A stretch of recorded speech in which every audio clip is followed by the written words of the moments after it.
Anna n'avait aucune idée que je savais exactement ce qu'elle faisait sur mon canapé quand elle pensait que personne ne regardait. Et aujourd'hui, après des années à avaler les humiliations, l'heure de la vérité était venue. Ce que j'étais sur le point de révéler détruirait non seulement elle, mais toute la famille que je pensais connaître. Je m'appelle Séraphine Dubois, j'ai 67 ans et je vis dans une petite ville aux alentours de Lyon. Aujourd'hui, je vais raconter comment j'ai découvert que ma belle-fille était bien plus qu'une simple traîtresse, elle était une criminelle calculatrice qui a failli détruire ma vie. La pluie fine de septembre mouillait mon visage pendant que je marchais dans la rue des Marronniers, la même rue où je suis né il y a 67 ans. Mon esprit est retourné 3 mois en arrière, quand tout a commencé à s'effondrer. C'était un dimanche de juin, un de ces jours parfaits de l'été français. J'avais préparé mon fameux coq au vin pour le déjeuner en famille, comme je le faisais tous les dimanches depuis 15 ans. Pierre, mon fils unique, est arrivé avec Anna et mon petit-fils Julien de 6 ans. « Bonjour, grand-mère » a crié Julien en courant dans mes bras. Ce garçon était ma raison de vivre depuis que mon mari Robert est mort d'un infarctus il y a 8 ans. Anna m'a salué avec ce sourire forcé que je connaissais bien. À 34 ans, c'était une belle femme, mais il y avait quelque chose dans ses yeux qui m'a toujours dérangé. Une froideur calculatrice que Pierre, aveuglé par l'amour, n'a jamais remarquée. « Séraphine, quelle odeur merveilleuse !» a-t-elle dit avec cette voix mielleuse qu'elle utilisait quand elle voulait quelque chose. Pendant le déjeuner, j'ai remarqué qu'Anna était étrangement distraite, vérifiant constamment son portable. Pierre, comme toujours, était trop occupé par le travail pour le remarquer. « Maman, l'entreprise se développe.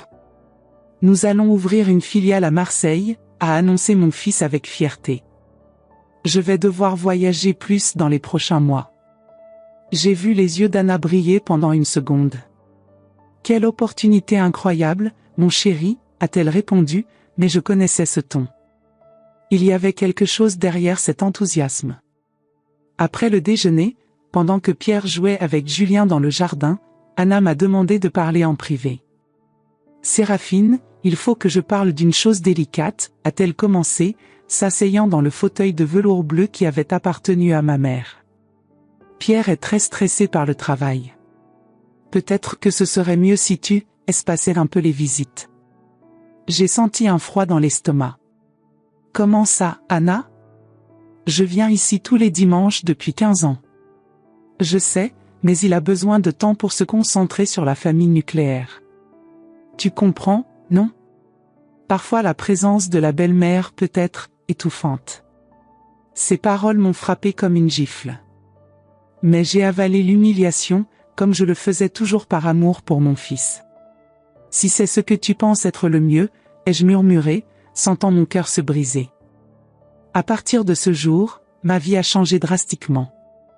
Les visites sont devenues sporadiques, toujours avec Anna inventant des excuses, Pierre était fatigué, Julien avait des devoirs, elle ne se sentait pas bien. C'est en juillet que le premier incident suspect s'est produit. J'étais allé au supermarché Carrefour du centre-ville quand j'ai vu Anna sortir d'un café avec un homme grand, brun, bien habillé. Ils se sont embrassés sur la bouche avant de se séparer. Mon premier réflexe a été de la confronter, mais quelque chose m'a dit d'être prudente. Anna était manipulatrice et arriverait à retourner la situation en sa faveur. Pendant des semaines, cette image m'a tourmentée. Il fallait que je découvre qui était cet homme et ce qu'Anna tramait vraiment. En août, j'ai profité du fait que Pierre était parti à Marseille et j'ai proposé de m'occuper de Julien. Anna a hésité, mais elle n'avait pas d'autre option. Juste pour quelques heures, Séraphine. Il faut que je règle des choses en ville. Bien sûr. Régler des choses. Quand elle est partie, j'ai décidé d'enquêter. Je suis allé jusqu'au bureau que Pierre avait aménagé dans la chambre d'amis. Ces dernières années, Anna avait pris le contrôle des finances de la famille, disant qu'elle était plus organisée que mon fils. Ce que j'ai trouvé m'a horrifié. Les relevés bancaires montraient des virements réguliers vers un compte que je ne connaissais pas. De petites sommes, mais constantes, 500 € ici, 8 cents là. Au cours d'une année, c'était plus de 12 000 € qui avaient disparu. J'ai tout photographié avec mon portable, les mains tremblant de colère et d'incrédulité. Mais le pire restait à venir. En cherchant plus de preuves, j'ai trouvé un dossier caché derrière les livres de Pierre. À l'intérieur, des lettres d'amour écrites à la main. Des lettres qu'Anna avait reçues de quelqu'un qui s'appelait Laurent. « Ma chère Anna, disait l'une d'elles, j'ai hâte que nous soyons ensemble pour toujours. Dès que tu auras réussi à te débarrasser des obstacles, nous pourrons vivre notre amour librement. » Des obstacles. Elle parlait de Pierre et Julien comme d'obstacles. Une autre lettre était encore plus explicite, le plan fonctionne parfaitement. La vieille Séraphine ne se doute même pas qu'elle est préparée pour porter le chapeau des disparitions d'argent. Quand tout éclatera, Pierre la chassera de la famille pour toujours. Mon monde s'est effondré. Ce n'était pas seulement de la trahison, c'était une conspiration cruelle pour me détruire et voler tout à ma famille. Cette nuit-là, j'ai pleuré comme je n'avais pas pleuré depuis la mort de mon mari. Mais les larmes se sont vite transformées en détermination. Si Anna voulait une guerre, elle aurait une guerre. J'ai commencé à tout documenter obsessionnellement. Je suivais Anna discrètement, je photographiais ses rendez-vous avec Laurent, j'enregistrais les conversations quand c'était possible. J'ai découvert qu'il était un conseiller financier sans scrupules qui appliquait des arnaques à des familles aisées. La méthode était toujours la même, séduire l'épouse, manipuler les finances de l'intérieur, puis planter des preuves contre un membre de la famille pour provoquer une rupture définitive. En septembre, Anna a intensifié les attaques contre moi. Elle a commencé à raconter des mensonges à Pierre sur ma supposée interférence dans l'éducation de Julien. « Ta mère remplit la tête de Julien avec des idées dépassées », se plaignait-elle. Elle lui a dit qu'il n'avait pas besoin d'obéir à ses parents.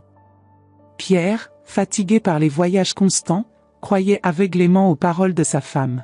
« Maman, s'il te plaît, laisse Anna éduquer notre fils comme elle le pense », m'a-t-il demandé lors d'une conversation tendue. Je savais que c'était une question de temps avant qu'Anna n'arrive à m'éloigner complètement. Mais j'avais un plan. La dernière semaine de septembre, j'ai su que Pierre partirait de nouveau à Marseille. 3 jours d'absence.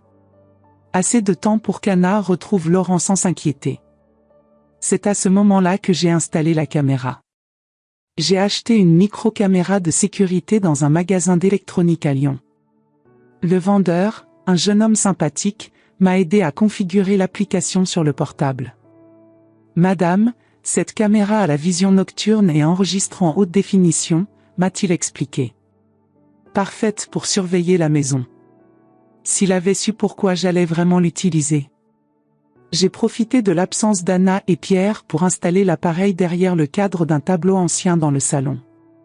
Il avait une vision parfaite sur le canapé, le même canapé qui avait appartenu à ma belle-mère et que j'avais offert en cadeau quand ils se sont mariés. L'ironie était amère. Ce meuble, témoin de 3 générations d'amour dans la famille Dubois, serait le théâtre de la plus grande trahison. Pierre est parti un lundi. Le mardi, vers 14 h, mon portable a vibré avec la notification de mouvement de la caméra. Ils étaient là. Anna et Laurent, s'embrassant passionnément encore dans l'entrée de la maison. Elle l'a guidé directement vers le salon, où ils se sont allongés sur mon canapé sacré. J'ai tout enregistré, ressentant un mélange de dégoût et de satisfaction. J'avais enfin les preuves dont j'avais besoin. Mais ce que j'ai entendu pendant cet enregistrement de 2 heures était bien pire que ce que j'imaginais. « Tout se déroule parfaitement », a dit Anna, arrangeant ses cheveux après l'acte. La vieille Séraphine ne se doute même pas que j'ai déjà planté les preuves des virements bancaires à son nom. Laurent a ri. « Tu es génial, mon amour. » Quand Pierre découvrira que sa propre mère lui volait de l'argent, il la chassera sans réfléchir à 2 fois.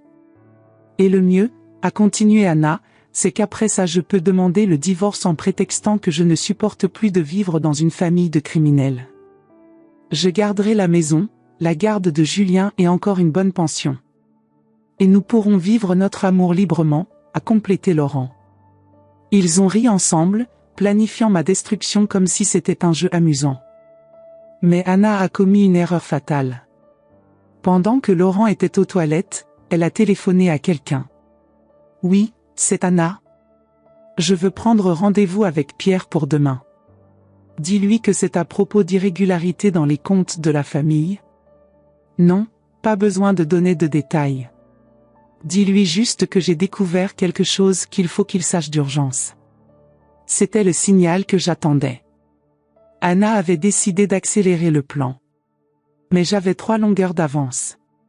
Cette même nuit, j'ai copié tous les fichiers de la caméra, organisé les preuves et préparé ma vengeance. Je n'allais pas seulement me défendre, j'allais détruire Anna de la même façon qu'elle prévoyait de me détruire. Le mercredi matin, j'ai téléphoné à Anna. Bonjour, Anna. Je peux passer cet après-midi? Je veux parler d'une chose importante avec toi. J'ai perçu la tension dans sa voix. À propos de quoi, Séraphine?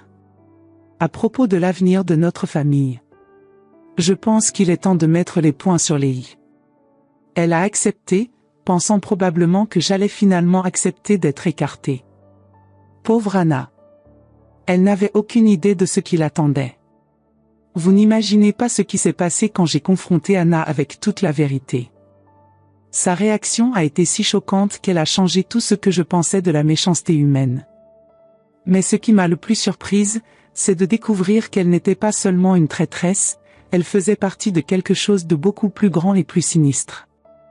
Restez avec moi, car ce qui suit va vous laisser sans voix point. Je suis arrivé chez Pierre à 15h pile, portant un dossier de documents et mon portable avec tous les enregistrements. Mon cœur battait à tout rompre, mais ma détermination était inébranlable. Cette fois-ci, c'était Anna qui allait trembler. Anna m'a accueilli avec ce sourire faux habituel, mais j'ai perçu la nervosité dans ses yeux. Elle savait que quelque chose était différent. Il y avait une tension dans l'air, comme l'électricité avant un orage. « Entre, Séraphine. Tu veux un café ?» a-t-elle proposé, essayant de maintenir la normalité. « Non, merci. Je préfère aller droit au but. » Je me suis assise sur le canapé, le même canapé où j'avais surpris sa trahison 2 jours plus tôt. L'ironie était délicieuse. Chaque fois que je regardais ce meuble, je repensais aux images sordides que j'avais filmées. Anna s'est installée dans le fauteuil en face, croisant les jambes avec une élégance calculée. Elle portait une robe bleu marine, des bijoux discrets mais coûteux. Toujours cette apparence parfaite qui cachait tant de pourriture. « Anna, en combien d'années de cohabitation, tu me considères comme une vieille idiote ?» Elle a cligné des yeux, visiblement mal à l'aise avec la question directe. Je voyais ses mains se crisper légèrement sur les accoudoirs du fauteuil. « Séraphine, je ne comprends pas. » « Laisse-moi reformuler, ai-je interrompu, ouvrant le dossier avec un geste théâtral. « Depuis combien de temps tu me considères assez stupide pour ne pas remarquer que tu voles mon fils ?» Le sang a disparu de son visage. Son teint naturellement pâle est devenu livide, presque gris. J'ai savouré ce moment de panique pure dans ses yeux. « De quoi tu parles ?» a-t-elle balbutié. J'ai posé les relevés bancaires sur la table basse, les étalant comme un jeu de cartes révélant une main gagnante. Je parle de 12 340 € qui ont disparu du compte joint à toi et Pierre au cours des 12 derniers mois. Anna a tenté de garder son sang-froid, mais ses mains tremblaient légèrement. Elle a regardé les documents comme si c'étaient des serpents venimeux. « Séraphine, tu es confuse. » Ces relevés montrent des virements réguliers vers un compte au nom de Laurent Beaumont, ai-je continué impitoyablement. Le même Laurent avec qui tu te retrouves les mardis et jeudis au café de la rue Victor Hugo. J'ai sorti mon carnet où j'avais noté méticuleusement chaque rencontre, chaque horaire, chaque détail de leur rendez-vous clandestin. Mardi 15 août, 14h30. Mercredi 23 août, 16h15. Jeudi 7 septembre, 15h45. Dois-je continuer? Maintenant elle était visiblement ébranlée. Ses yeux dardaient de droite à gauche, cherchant une échappatoire. Tu m'as suivi?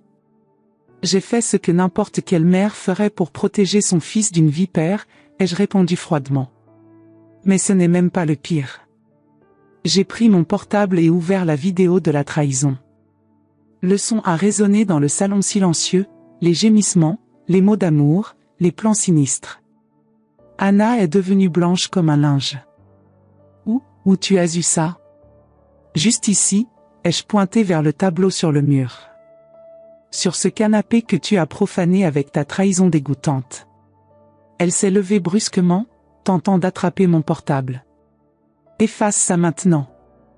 Assieds-toi, ai-je ordonné avec une autorité que je ne savais pas posséder. Je n'ai pas fini. Anna a obéi, calculant probablement ses options qui se réduisaient comme peau de chagrin. Maintenant, je vais te raconter ce qui m'a vraiment mise en colère, ai-je continué, savourant chaque mot.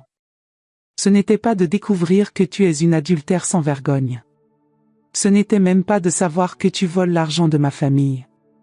J'ai fait une pause dramatique, observant le désespoir grandir dans ses yeux. Ce qui m'a mise en colère, c'est de découvrir que tu prévoyais détruire ma réputation, m'accuser d'être une criminelle et m'éloigner de mon propre petit-fils pour toujours. Anna a tenté de nier, mais j'ai continué sans lui laisser le temps de mentir. La vieille Séraphine ne se doute même pas que j'ai déjà planté les preuves des virements bancaires à son nom, ai-je cité ses propres paroles. Ce sont tes mots exacts, mardi dernier à 15h42, pendant que tu étais allongé sur ce canapé avec ton amant. Elle s'est effondrée. Littéralement effondrée sur le canapé, enfouissant son visage dans ses mains. Mais je n'en avais pas fini avec elle. Tu veux savoir ce que j'ai découvert d'autre pendant mes petites enquêtes, ai-je continué, sortant d'autres documents de mon dossier. Laurent Beaumont n'est pas seulement ton amant. C'est un escroc professionnel. Il a un casier judiciaire pour fraude financière. 3 condamnations entre 2018 et 2022. Anna a relevé la tête, les yeux rougis. Comment tu? J'ai mes sources, ai-je menti avec aplomb. En réalité, j'avais simplement demandé à Madeleine, une amie du club de bridge qui travaille à la mairie, de faire quelques recherches discrètes. Et tu sais quoi? Laurent a utilisé exactement la même méthode avec au moins 2 autres familles. À Bordeaux en 2019, à Toulouse en 2021. À chaque fois, une belle-mère a été accusée de vol et chassée de sa famille. Le visage d'Anna est passé de la pâleur au verdâtre. Elle commençait à comprendre l'ampleur de ce dans quoi elle s'était embarquée. Séraphine, tu ne comprends pas, je peux expliquer. Expliquer quoi? Ai-je explosé, me levant pour la dominer de toute ma hauteur. Expliquer comment tu as séduit mon fils innocent pour voler notre famille? Expliquer comment tu prévoyais faire de moi une criminelle aux yeux de mon propre fils? Expliquer comment tu allais séparer Julien de la seule grand-mère qu'il est? Ces larmes ne m'émouvaient pas le moins du monde. C'étaient des larmes de désespoir, pas de repentir. Des larmes de quelqu'un qui venait de réaliser que son plan parfait était en train de s'effondrer. S'il te plaît, a-t-elle supplié. Ne dis rien à Pierre. Je romps tout avec Laurent. Je rends l'argent. Je jure que plus jamais. Trop tard, ai-je coupé net. Tu as fait ton choix quand tu as décidé de m'utiliser comme bouc émissaire. J'ai repris mon portable et lui ai montré un autre enregistrement, celui d'une conversation téléphonique entre elle et Laurent de la veille. Chérie, demain je vais tout raconter à Pierre, disait la voix d'Anna. Je vais lui dire que j'ai découvert que Séraphine détournait de l'argent. J'ai les preuves plantées sur son ordinateur. Après ça, elle ne pourra plus jamais s'approcher de notre famille. Anna est restée pétrifiée. Comment tu as réussi à enregistrer ça? Tu as sous-estimé une vieille idiote, ai-je répondu avec un sourire amer. Tu pensais que j'étais juste une belle-mère chiante et dépassée. Mais tu as oublié que j'ai élevé Pierre seul après la mort de son père. Tu as oublié que j'ai construit une vie entière en luttant contre des gens comme toi. Je me suis levée et ai marché jusqu'à la fenêtre, regardant le jardin où mon petit-fils jouait tous les week-ends. Les roses que j'avais plantées l'année dernière étaient en pleine floraison, un symbole de beauté et de permanence au milieu de toute cette laideur. Tu sais ce qui m'attriste le plus, Anna? Ce n'est même pas la trahison. C'est de savoir que Julien va grandir sans comprendre pourquoi sa grand-mère a disparu de sa vie. Parce que c'était ça ton plan, n'est-ce pas? M'éloigner complètement. Elle a finalement trouvé sa voie. Séraphine, s'il te plaît, pense à Julien. Si tu racontes tout à Pierre, tu vas détruire notre famille. Je me suis retournée pour l'affronter, sentant toute la colère accumulée des derniers mois. Notre famille? Notre famille, ai-je crié. Tu as détruit notre famille au moment où tu as décidé de trahir mon fils. Tu as détruit notre famille quand tu as prévu de m'incriminer. Tu as détruit notre famille quand tu as traité mon petit-fils comme un obstacle à ta vie parfaite avec Laurent. Anna a tenté de s'approcher, mais j'ai reculé. Je ne voulais plus qu'elle me touche, qu'elle souille mon espace avec sa présence toxique. Tu veux savoir ce qui va se passer maintenant? Ai-je continué, reprenant mon dossier. Tu vas appeler Pierre tout de suite et raconter toute la vérité. Tu vas confesser la trahison, admettre le vol, et expliquer exactement comment tu prévoyais me détruire. Je ne peux pas faire ça, a-t-elle balbutié. Tu peux et tu vas le faire, ai-je répondu fermement. Parce que si tu ne le fais pas, c'est moi qui vais le faire. Et crois-moi, ma version sera beaucoup plus détaillée et humiliante pour toi. J'ai posé le portable sur la table. Tu as 5 minutes pour décider.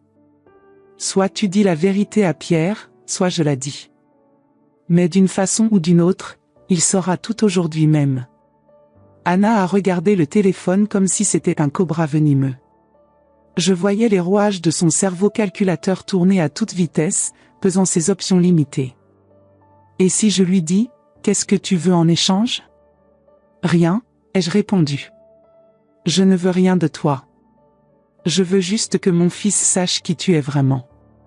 Elle est restée silencieuse pendant plusieurs minutes.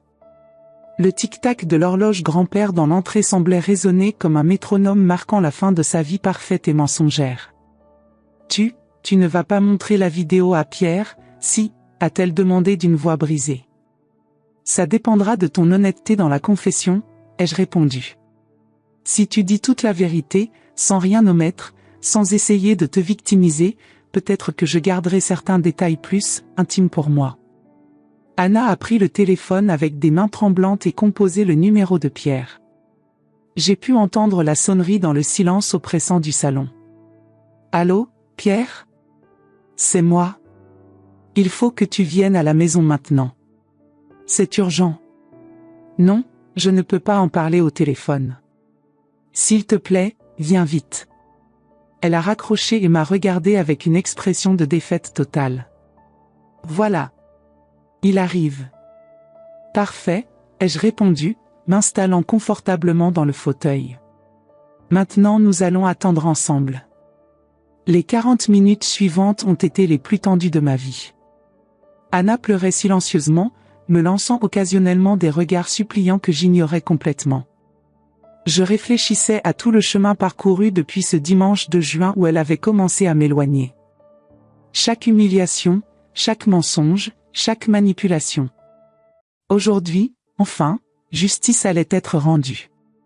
Quand nous avons entendu la voiture de Pierre dans l'allée, j'ai ressenti un mélange de nervosité et de soulagement. Enfin, la vérité allait éclater au grand jour. Pierre est entré par la porte principale avec le visage inquiet. Il portait encore son costume de travail, la cravate légèrement desserrée. Mon pauvre fils qui travaillait si dur pour offrir une belle vie à sa famille traîtresse. Anna?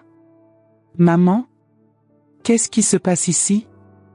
Anna m'a regardé une dernière fois, comme si elle implorait la miséricorde. Mais j'ai simplement hoché la tête, lui rappelant notre marché. Pierre, a-t-elle commencé d'une voix tremblante, il faut que je te dise quelque chose. Plusieurs choses, en fait. Mon fils s'est assis à côté de sa femme, prenant automatiquement sa main. Ce geste de tendresse m'a brisé le cœur, sachant qu'en quelques minutes il découvrirait qui elle était vraiment. Je t'écoute, a-t-il dit doucement.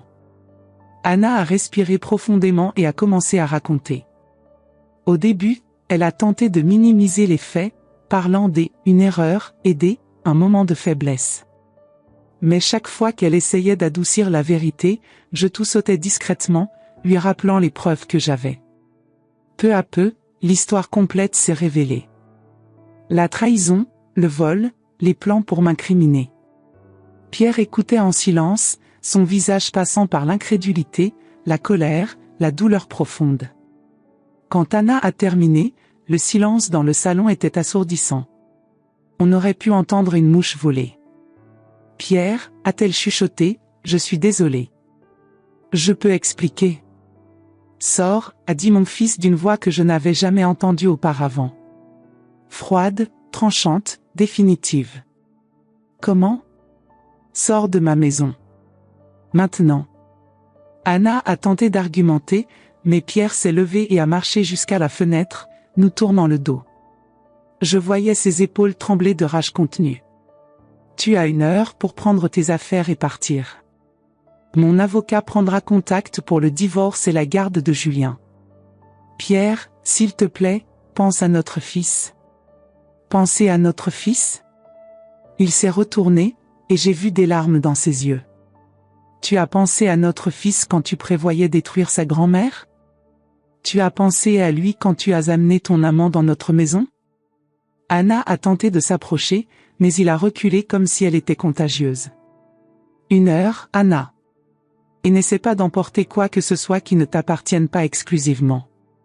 Elle m'a lancé un regard de haine pure avant de monter les escaliers.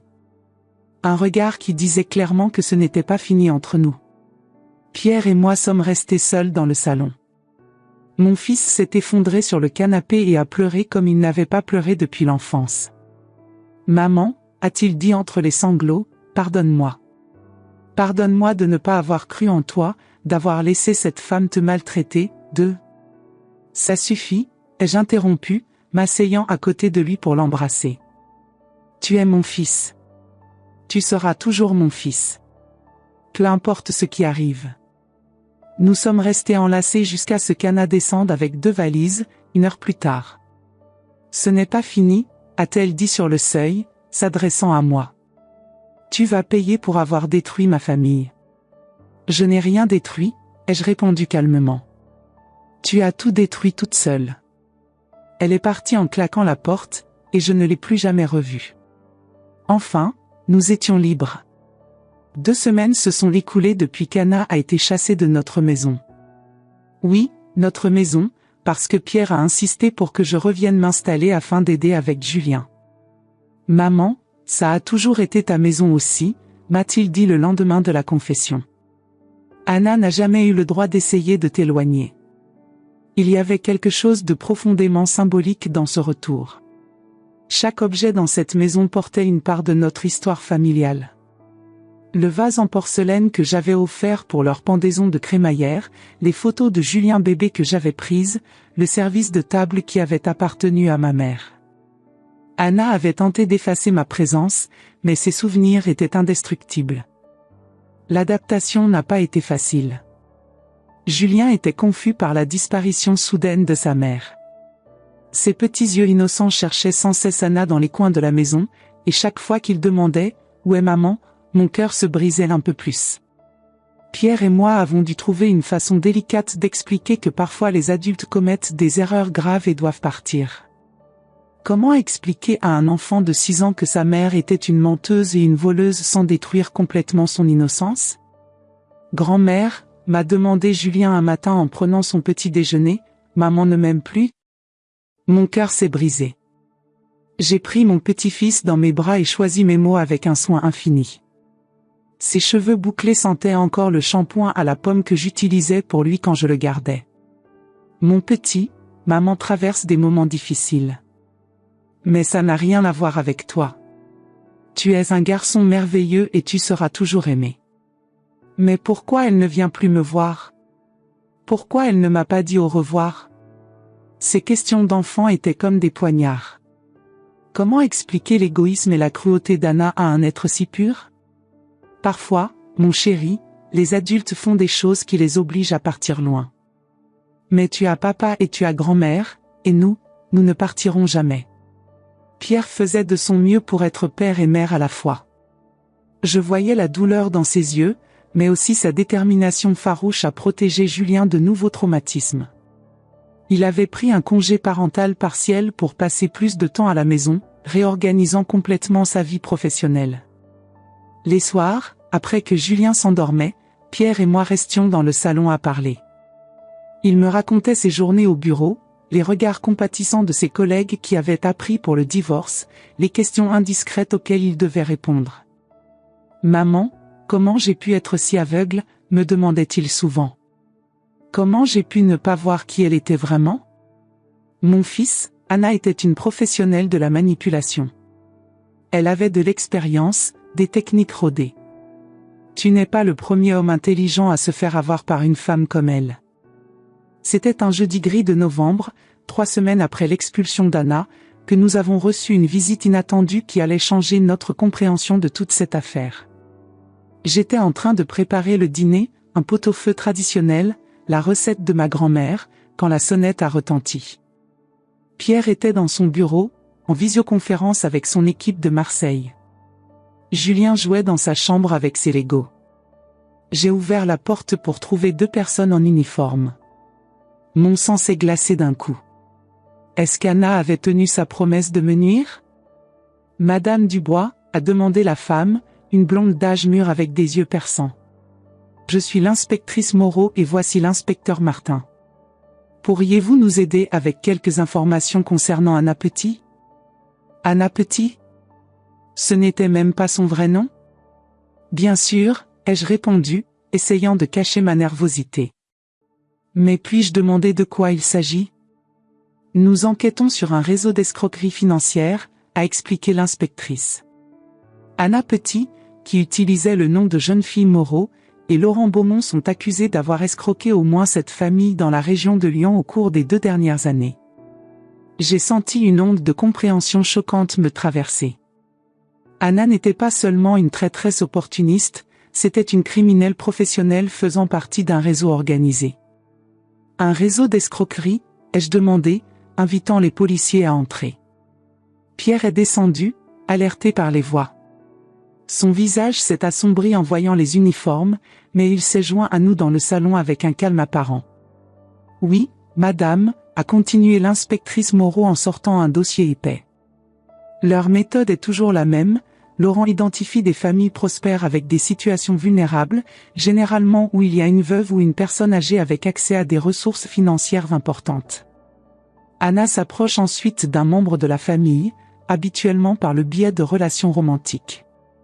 Elle a ouvert le dossier, révélant des photos, des documents, des organigrammes complexes. Une fois qu'elle a gagné la confiance, il commence à manipuler les finances de l'intérieur tout en plantant des preuves contre la personne âgée pour provoquer une rupture familiale. Ainsi, ils obtiennent un accès total aux ressources sans interférence. L'inspecteur Martin, un homme jeune aux cheveux roux, a ajouté « Mais vous n'êtes pas les seules victimes. Anna a eu 3 mariages précédents.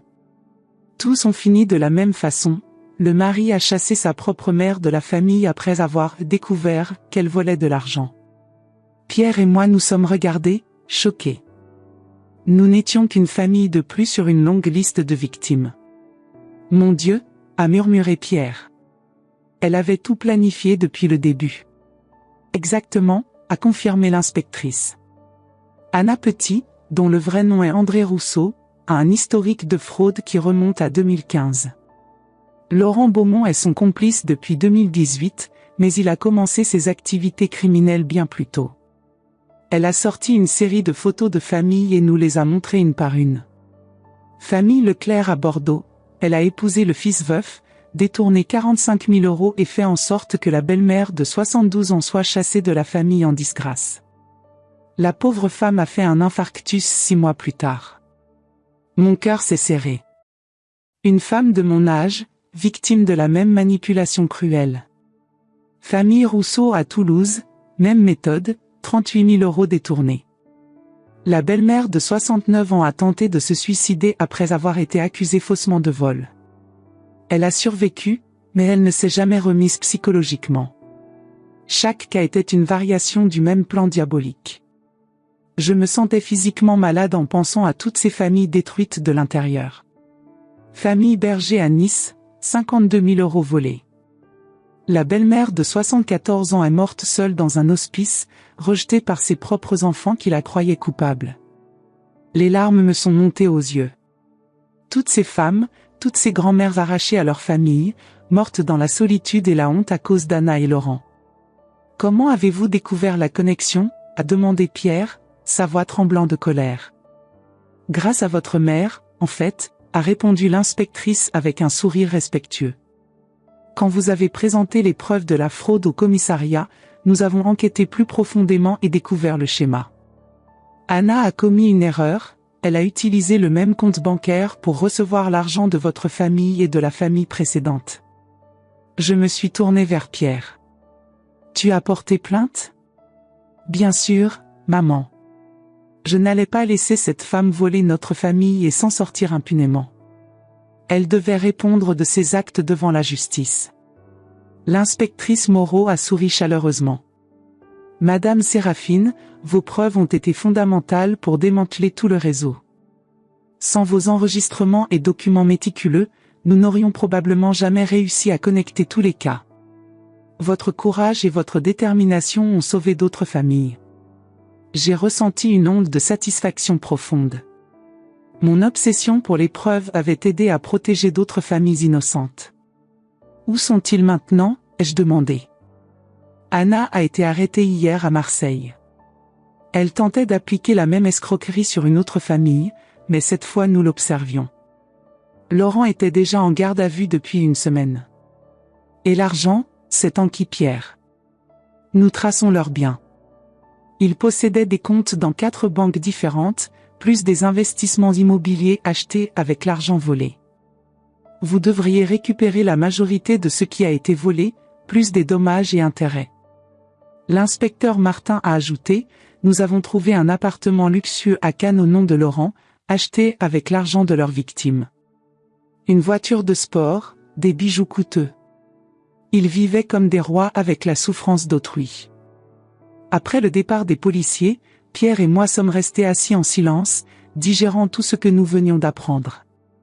L'ampleur de la manipulation et de la cruauté d'Anna dépassait tout ce que nous avions imaginé. « Maman », a finalement dit Pierre, « pardonne-moi de ne pas t'avoir fait confiance dès le début. » Mon fils, Anna était une spécialiste de la manipulation. Elle a trompé plusieurs familles avant la nôtre. Et des familles probablement plus méfiantes que nous. Mais j'aurais dû remarquer les signes. Tu as toujours été une mère dévouée. Je n'aurais jamais dû douter. J'ai pris la main de mon fils, sentant enfin que notre relation commençait vraiment à guérir. Pierre, l'important c'est que nous ayons découvert la vérité à temps. Julien a encore sa famille, et Anna n'a pas réussi à nous détruire. En fait, elle nous a rendus plus forts. Cette nuit-là, après que Julien s'est endormi, Pierre et moi avons eu une longue conversation sur l'avenir. Il avait décidé qu'il avait besoin d'être professionnel pour traiter la trahison et la manipulation qu'il avait subies. « Je vais voir un psychologue », a-t-il dit.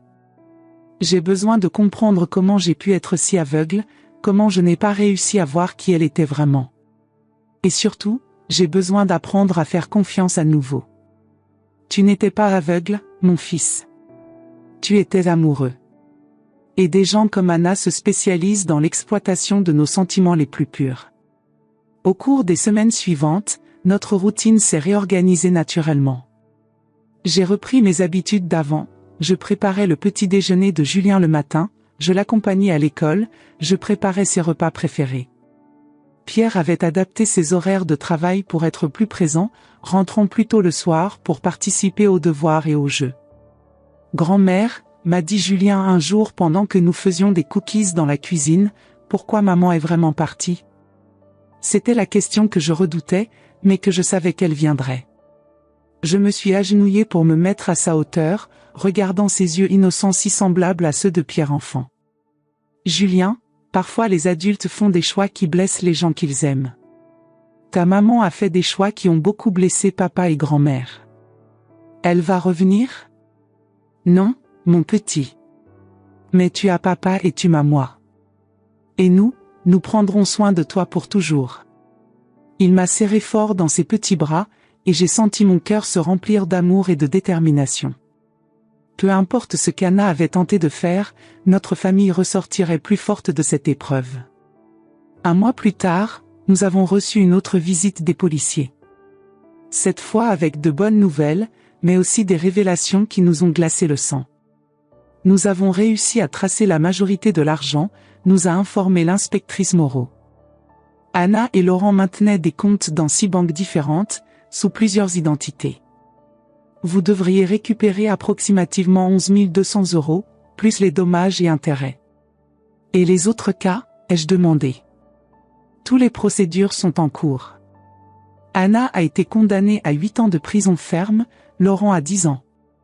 Ils devront également payer des réparations à toutes les familles lésées. Le montant total des escroqueries dépasse 400 000 €. Et les autres belles-mères qui ont été préjudiciées?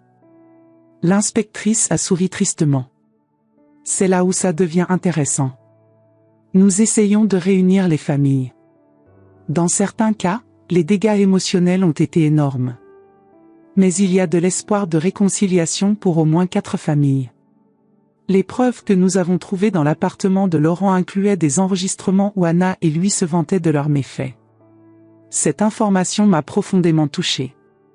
Penser que d'autres femmes de mon âge avaient vécu la même humiliation, la même douleur d'être séparées de leurs fils et petits-enfants. Inspectrice, ai-je dit impulsivement, j'aimerais entrer en contact avec ces femmes. Peut-être que nous pourrions nous entraider. C'est une idée merveilleuse, madame. Je vais vérifier si je peux fournir les contacts. Mais je peux déjà vous dire qu'une de ces femmes, Madame Leclerc de Bordeaux, a spécifiquement demandé à vous rencontrer après avoir entendu parler de votre rôle dans l'arrestation d'Anna. L'idée qu'une autre victime veuille me rencontrer m'a ému aux larmes. Nous avions toutes survécu au même cauchemar, mais peut-être pourrions-nous nous guérir mutuellement. Cette nuit-là, j'ai longuement réfléchi à tout ce qui s'était passé. Anna avait voulu me détruire, m'isoler, me faire passer pour une criminelle. Mais à la fin, c'était elle qui était en prison, et moi qui étais entouré de l'amour de ma vraie famille. La justice avait été rendue, mais plus important encore, nous avions appris à quel point nos liens familiaux étaient précieux et forts. Anna avait essayé de les briser, mais elle n'avait réussi qu'à les rendre indestructibles. 6 mois après l'expulsion d'Anna, notre vie avait trouvé un nouvel équilibre fragile mais authentique.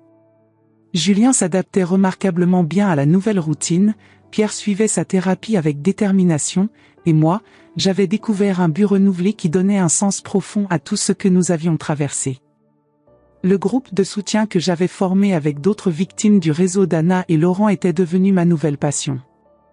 Nous nous réunissions chaque vendredi après-midi dans le salon de ma maison, transformé en refuge pour les âmes blessées mais résilientes. Madeleine Leclerc, 74 ans, était venue de Bordeaux. Françoise Rousseau, 71 ans, avait fait le voyage depuis Toulouse. Brigitte Moreau, 68 ans, était arrivée de Nice. Toutes portaient les cicatrices invisibles de la même manipulation cruelle, mais ensemble, nous apprenions à transformer notre douleur en force. Tu sais, Séraphine, m'avait dit Madeleine lors de notre première rencontre, depuis que mon fils m'a chassée, je me réveillais chaque matin en me demandant pourquoi continuer à vivre. Maintenant, je me réveille en pensant aux femmes que nous pourrions aider aujourd'hui. C'était exactement ce que je ressentais. Notre souffrance avait trouvé un purpose plus grand que nos blessures personnelles. C'était un matin ensoleillé de mars que notre tranquillité retrouvée a été brutalement perturbée. Pierre prenait son café dans la cuisine en préparant Julien pour l'école quand le téléphone a sonné. Un numéro que je ne reconnaissais pas, mais quelque chose dans la sonnerie insistante m'a mise mal à l'aise. « Allô ? Qui est à l'appareil ?» a répondu Pierre. J'ai vu son visage changer radicalement d'expression, passant de la sérénité matinale à l'incrédulité pure. « Anna ? Comment tu as eu ce numéro ? Je pensais que tu étais... » Quoi ? De quoi tu parles ? Mon sang s'est glacé instantanément. Je me suis approché de lui, tentant d'entendre la conversation qui allait, je le pressentais, bouleverser notre vie retrouvée. Non, Anna. Tu ne peux pas. Non, absolument pas. Julien va très bien sans toi. Comment ça ? tu es sorti de prison. Pierre a raccroché le téléphone d'un geste brusque, visiblement ébranlé jusqu'aux os. Maman, Anna est sortie de prison. Pour bonne conduite. Elle veut voir Julien. J'ai senti une vague de panique déferler sur moi comme un tsunami. C'est possible? Je ne sais pas. Je vais appeler l'avocat immédiatement. Pendant que Pierre faisait ses appels, vérifiant frénétiquement les aspects légaux, je me sentais envahi par une fureur que je n'avais pas ressentie depuis des mois. Anna avait détruit notre famille, tenté de m'incriminer, traumatisé mon petit-fils, et maintenant elle voulait revenir comme si rien ne s'était passé? Non. Pas cette fois. Plus jamais.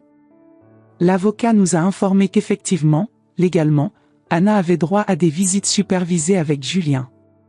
Malgré tous ses crimes, tous ses mensonges, toute la souffrance qu'elle avait causée, elle était encore la mère biologique. C'est un scandale, ai-je explosé au téléphone. Elle est une criminelle condamnée. Madame Dubois nous a expliqué Maître Bertrand avec une patience professionnelle.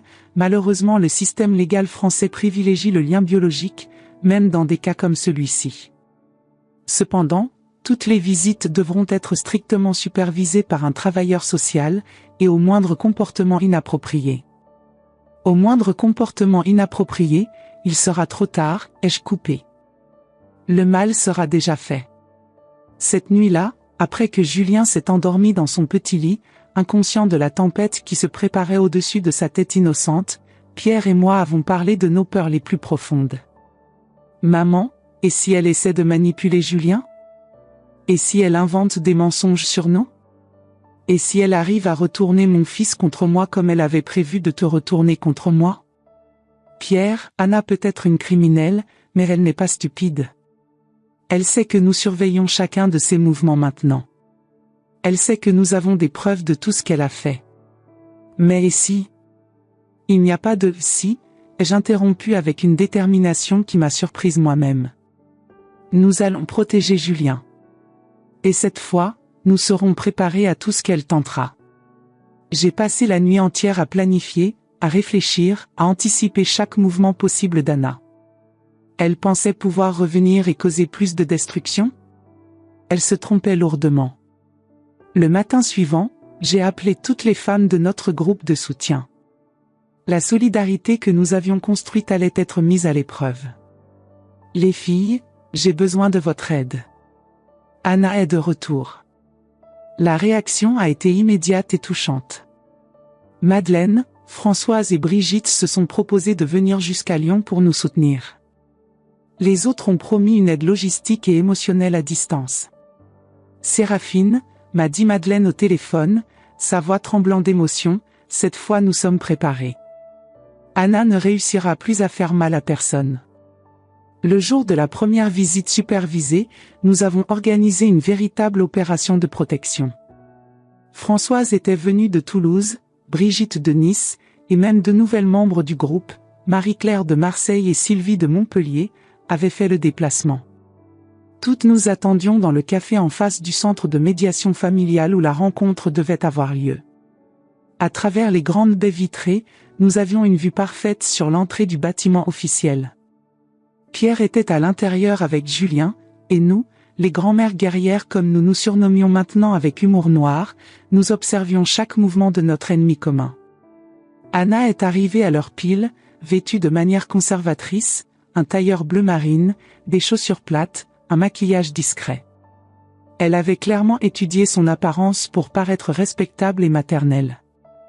Mais nous, qui connaissions sa vraie nature, nous voyons à travers cette façade soigneusement construite.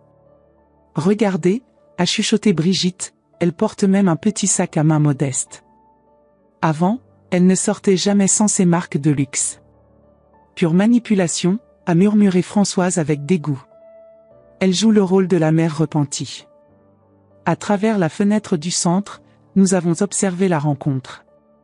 Julien était visiblement mal à l'aise, se cachant derrière son père. Anna tentait de s'approcher avec des gestes doux, mais notre petit-fils reculait instinctivement. « Mon Dieu !» ai-je murmuré, regardez comme il la fuit. Les enfants sentent le danger, même quand ils ne comprennent pas. C'est bon signe, a commenté Marie-Claire. Ça montre qu'elle n'a pas d'emprise émotionnelle sur lui. Anna a sorti de son sac des cadeaux coûteux, un robot télécommandé dernier cri, des livres illustrés, des friandises. La stratégie classique, acheter l'affection de l'enfant avec des objets matériels. Mais Julien, notre petit guerrier innocent, a à peine touché au présent. Il restait collé à Pierre, répondant par monosyllabes aux questions de sa mère biologique. Après une heure qui nous a semblé une éternité, Pierre est sorti avec Julien. Anna est restée à discuter avec l'assistante sociale responsable de la supervision. Comment ça s'est passé ? Ai-je demandé à Pierre quand ils se sont approchés du café. Julien lui a à peine parlé. Il se souvenait qu'elle était partie et avait fait pleurer papa. Anna a essayé de dire que tout avait été un grand malentendu, qu'elle avait été accusée à tort. Et l'assistante sociale ? Elle a tout noté. Elle a dit que Julien semblait réticent et peu enclin à interagir naturellement. Dans les jours qui ont suivi, Anna a tenté plusieurs tactiques désespérées.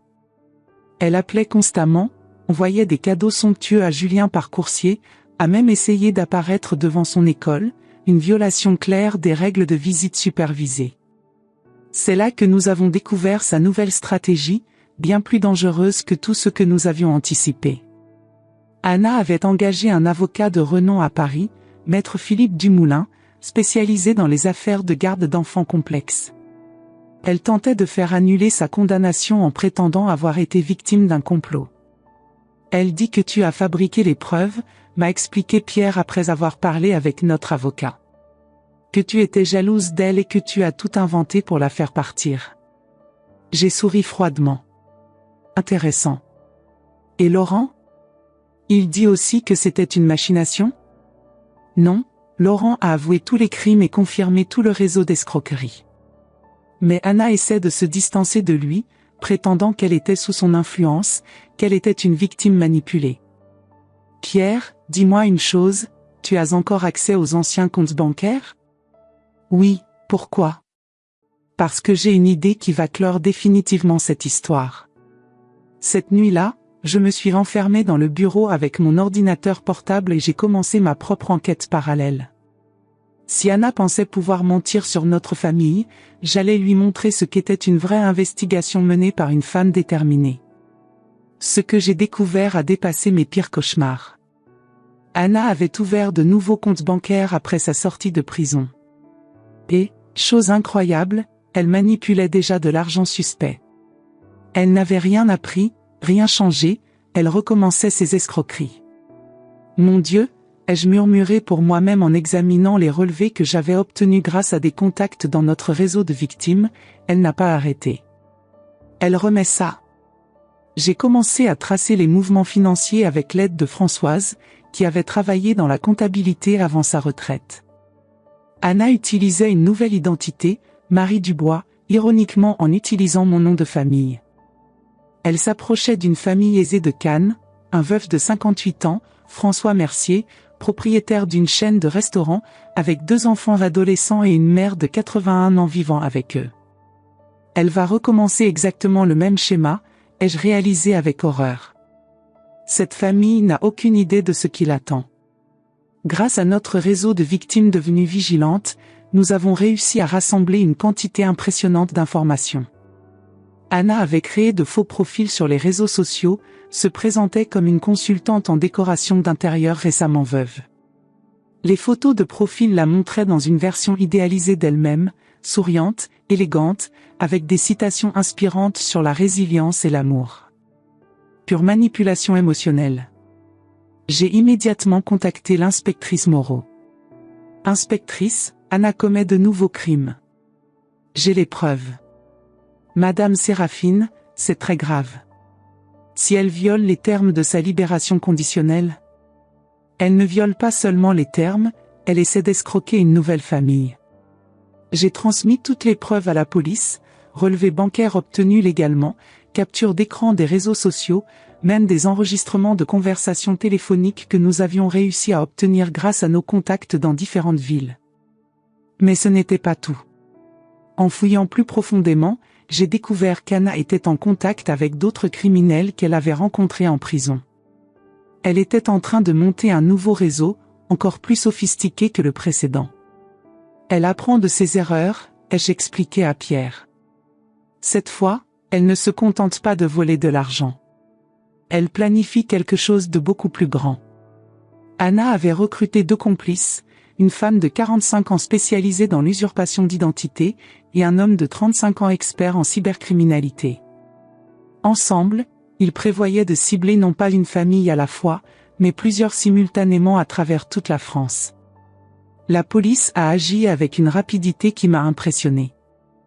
Anna a été arrêtée 3 jours plus tard, en flagrant délit de tentative d'escroquerie dans un restaurant de Cannes, en pleine opération de séduction du veuf François Mercier. « Comment tu as découvert tout ça ?» m'a demandé Pierre, émerveillé par l'ampleur de mon enquête. « Mon fils, Anna m'a enseigné une leçon précieuse, ne jamais sous-estimer une femme déterminée à protéger sa famille. Mais elle a aussi créé son pire ennemi sans le savoir. Le plus beau dans tout ça, c'est que par avoir violé sa libération conditionnelle et commis de nouveaux crimes avec circonstances aggravantes, Anna a perdu automatiquement tous ses droits de visite avec Julien. Elle ne peut plus s'approcher de vous, a confirmé notre avocat avec satisfaction.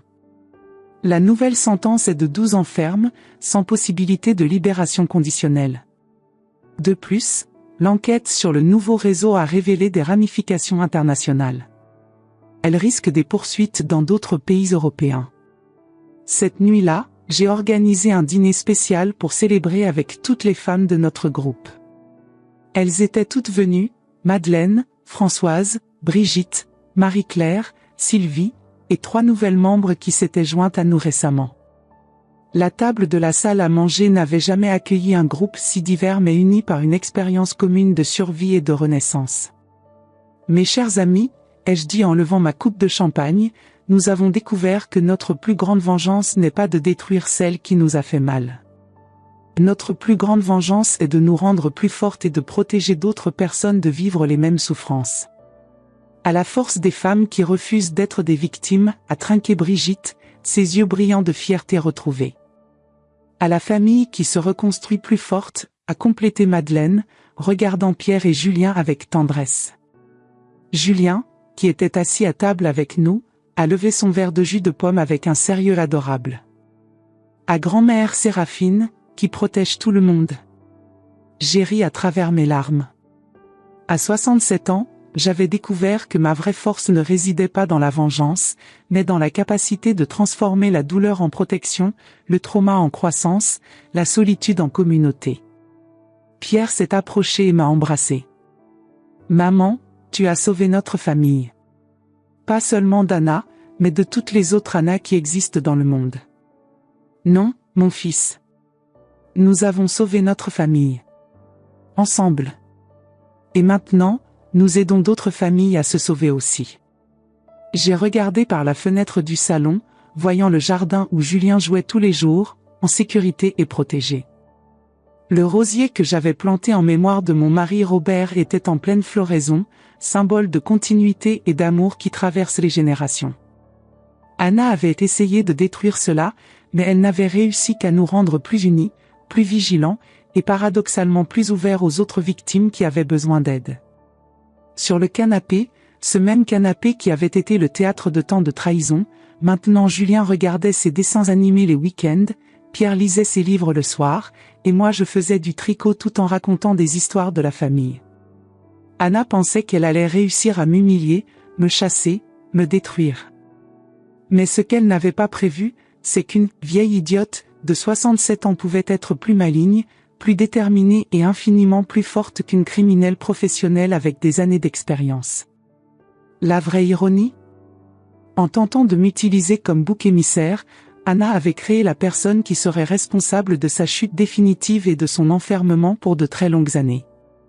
Et aujourd'hui, pendant qu'elle purge sa peine de 12 ans dans une prison de haute sécurité, moi je suis ici, prenant soin de mon petit-fils, soutenant mon fils, dirigeant un réseau qui a déjà aidé plus de 80 familles à se protéger d'escroqueries similaires à travers toute l'Europe.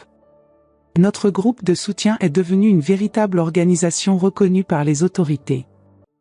Nous donnons des conférences dans les commissariats, nous formons les travailleurs sociaux, nous avons même créé une application mobile pour signaler les comportements suspects. Ça, c'était ma vengeance. Non pas la détruire, mais me reconstruire plus forte qu'elle n'avait jamais imaginé que je puisse l'être. Parce qu'à la fin, j'ai découvert que la meilleure façon de vaincre un prédateur, c'est de devenir la protectrice de ses futures victimes. Anna voulait que je disparaisse de la vie de ma famille. Au lieu de ça, je suis devenu le centre d'une famille élargie qui inclut maintenant des dizaines de femmes courageuses qui ont survécu aux mêmes épreuves. Et ça, mes chers amis, c'est la vengeance la plus douce de toutes, celle de transformer leur tentative de nous détruire en la force qui nous fait renaître et protéger les autres. L'histoire d'Anna se termine dans une cellule de prison. La mienne continue chaque jour, entourée d'amour, de respect, et du sentiment profond d'avoir trouvé ma vraie mission dans la vie. Parfois, les fins les plus heureuses naissent des commencements les plus douloureux. Et parfois, la plus belle vengeance, c'est de refuser d'être brisé. Vous qui êtes arrivés jusqu'ici avec moi dans ce voyage, votre présence pendant tous ces moments m'a fait me sentir moins seul. Peut-être reconnaissez-vous quelque chose de familier dans cette histoire. Peut-être avez-vous ressenti le même serrement de cœur que j'ai ressenti quand j'ai découvert qui Anna était vraiment. S'il y a une chose que j'ai apprise à 67 ans, c'est que notre âge n'est pas synonyme de fragilité. Au contraire, nous sommes des guerrières qui ont survécu à des décennies de défis, et cette expérience nous donne une force que les jeunes ne comprennent pas encore. Racontez-moi dans les commentaires, avez-vous déjà vécu quelque chose de semblable ? Avez-vous déjà senti que quelqu'un de proche essayait de vous éloigner de votre propre famille ? Ou peut-être connaissez-vous une histoire similaire ? Votre expérience peut aider une autre personne qui traverse le même moment difficile que j'ai traversé. N'ayez pas honte de partager. Ici, nous nous soutenons. Ici, nous nous comprenons. Et si cette histoire a touché votre cœur d'une manière ou d'une autre, abonnez-vous à la chaîne. Ainsi vous m'aidez à continuer de raconter des histoires vraies de gens comme nous, qui ont refusé d'être brisés par la vie. Ensemble, nous sommes plus forts.